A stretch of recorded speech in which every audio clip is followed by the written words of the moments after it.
From James A. Rhodes Arena in awesome Akron, Ohio, BucknellBison.com proudly presents another production of Bucknell Women's Basketball. As tonight, we have exclusive first-round coverage of the WNIT as the Akron University Zips take on the Bucknell University Bison. The winner will battle Michigan University Wolverines Saturday at 2 p.m. Eastern Time in Ann Arbor for the round of 32 in the 64-team format. Hello, everyone. I am Justin Antweil, the voice of Bucknell Women's Basketball. This is the best time of year. It's March Madness. It's the Women's National Invitational Tournament. Thanks so much for spending part of your Thursday evening, March 17, 2016, with me.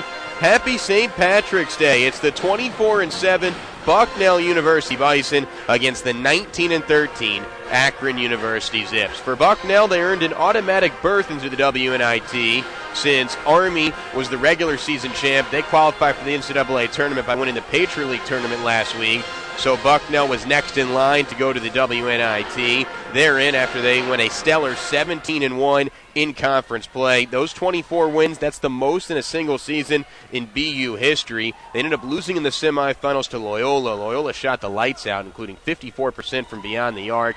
Jackie Klotz just didn't get going, one of the quietest double-doubles you'll ever see. It's the second all-time WNIT appearance for Bucknell. Their last was in 2007. A lot of these girls were in lower school and middle school the last time Bucknell was in a postseason tournament this big. As for Akron, they earned an at-large bid to the 64-team format out of the Mid-American Conference. They have won 6 of their last 7 games. They're playing a good brand of basketball. If they can win tonight, it would be their 4th straight 20-win season. This is their 4th ever WNIT appearance. They've been in 1999, 2013, 2015, and, of course, here in 2016.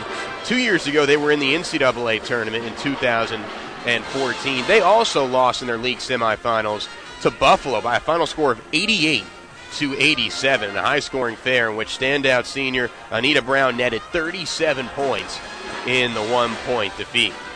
This is the 5th all-time meeting between Bucknell and Akron. The Bison lead the all-time series 3-1. Akron won the initial meeting. Bucknell's rattled off 3 straight. This is their first meeting since 2004, and actually in the pregame interview that we'll hear with Coach Russell coming up, he alludes to the fact that these two teams, ironically, are scheduled to play each other right here at James A. Rhodes Arena next November. So kind of maybe a foreshadow of what next year could be like. But nobody's thinking about next year. They want to have a serious run in this WNIT. And the two themes for these teams, they have a common denominator. It's all about dynamic duos. For Bucknell, it's the Jackie Klotz Claire DeBoer combo. They average 16.1 and 15.9 points per game. That's second and third in the Patriot League. They have combined to score 49% of their team's points. As for Akron, well, they have 2 stud guards in Anita Brown and Hannah Pleiben. Brown leads the MAC at 22.1 points per game. Pleiben's not too far behind her at 16.3 points per game. That's 6th most in the MAC.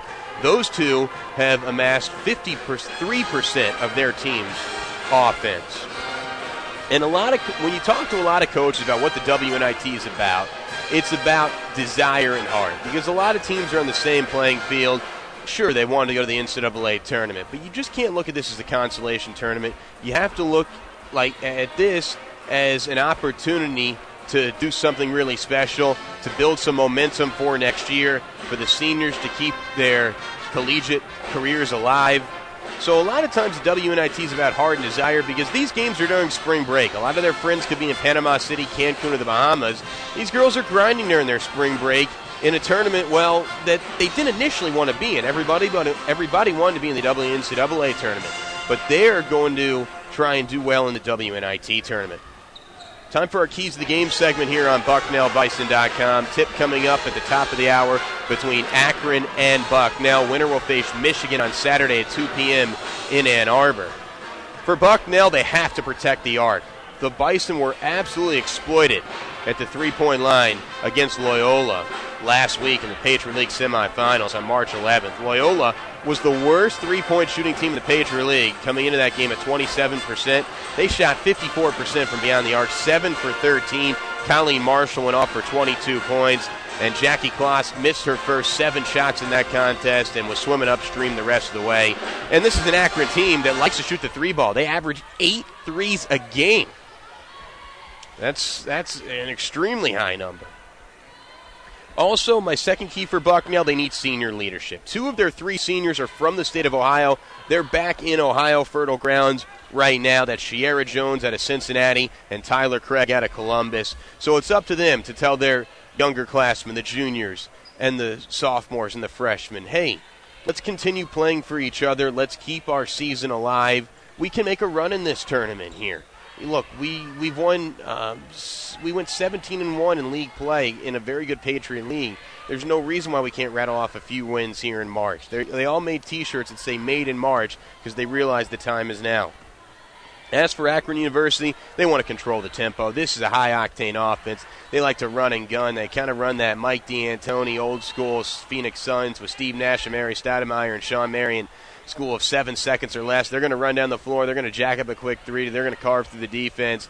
They don't really have a lot of big post players. They got a lot of guards that like to shoot a lot of shots, and their coach, Jody Kess, believes the more shots you take, the better chances you have of making. Meanwhile, Bucknell, they run a more methodical offense, a swing offense that involves a lot of backdoor cuts, a lot of motion, and a lot of screens. So contracting styles, Akron wants to control the tempo and make Bucknell play catch-up the rest of the way. My second key, look, big-time players got to make big-time plays in big-time games. And Anita Brown is the 10th most prolific scorer in the NCAA. She's averaging 22.1 points per game. That's most in the MAC, a first-team All-MAC selection. She's coming off the game where she netted 37 points, a career high in the MAC semifinals in that unfortunate one-point loss to Buffalo. Buffalo ended up winning the MAC. They're in the NCAA tournament, which starts tomorrow. On the women's side, she scored double figures in 40 straight games. She's a savvy senior. 1,552 career points. That's 6th most in school history. When it's all said and done, she could be in the top 5 if this team is able to play a couple extra games here in the WNIT. She's an outstanding player, and they need her to shine bright because their offense runs through Anita Brown. Well, it's time for the pregame report with the Patriot League Coach of the Year, Aaron Russell. Obviously, the team wanted to be in the NCAA tournament. That wasn't the case. They're in the NIT for the first time in 9 years. Haven't made the NCAA tournament since 2008, so postseason play is foreign territory for the Bucknell Bison. He's certainly glad his team is part of it, and here's our talk about March Madness. All right, WNIT first round coming up, Akron against Bucknell. I'm Justin Antweil, joined with the head coach, Aaron Russell. Coach, I knew you wanted to get that third crack at Army. Unfortunately, it didn't happen, but this is a great opportunity, the WNIT, and you get rewarded for going 17-1. Is that what you've been stressing to your team? That's what we've talked about. It really is a tremendous honor, and you're right. We need to move on from last week. You wanted. How much it was talking about wanting a crack at Army. I mean, I think that was part of it, but just wanting to get that championship game, wanting to, you said be rewarded, but we wanted to kind of get to where we thought we could have been. And unfortunately, last Friday, a lot of things went wrong. Loyola played really well, and it was just one of those games. That's what March is about. Anything can happen in the confines of 40 minutes on a basketball court. And unfortunately for us, we came on the short end of that. But yeah, it's a tremendous honor for us. I mean, the WNIT is a big deal. Obviously I know everybody's all about the NCAA tournament. That was our goal as well. But to play in a national tournament, it's really, really hard for us in a league like this to get there. So it really is a tremendous accomplishment, and I'm very proud of our team for getting here. And you look at men's and women's teams over the years, they've used this as a springboard to, move on to next year's and to really set a stepping stone like, hey, this experience can help us down the road. And you have a young team that needs this kind of experience. Right, and I think, we've talked about trying to win this year and trying to do all these things this year, but people need to understand we're still building a program right now. This is still building blocks. In fairness, and not to slight anybody about this team, but we maybe are ahead of where we thought we would be. At this point in the season, looking back at the beginning of the year, we were trying to build this thing, so hopefully we can eventually get to that, kind of perennial conference favorite, so to speak. And, I think to get the postseason experience right now is tremendous. I sometimes hesitate to answer this, but I think if I were being honest right now, if you were offering me 6 months ago, and definitely 3 months ago with all the injuries and come out of Morgan State, that you could play in WNIT and get some postseason experience, we'd all take that. And like I said, everybody wants the NCAA tournament, ourselves included.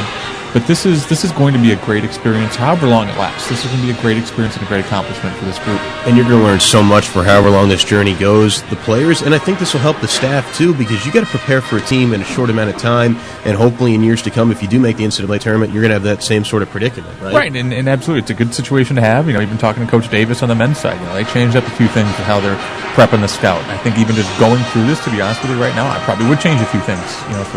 If we're fortunate enough to be in this position in the future.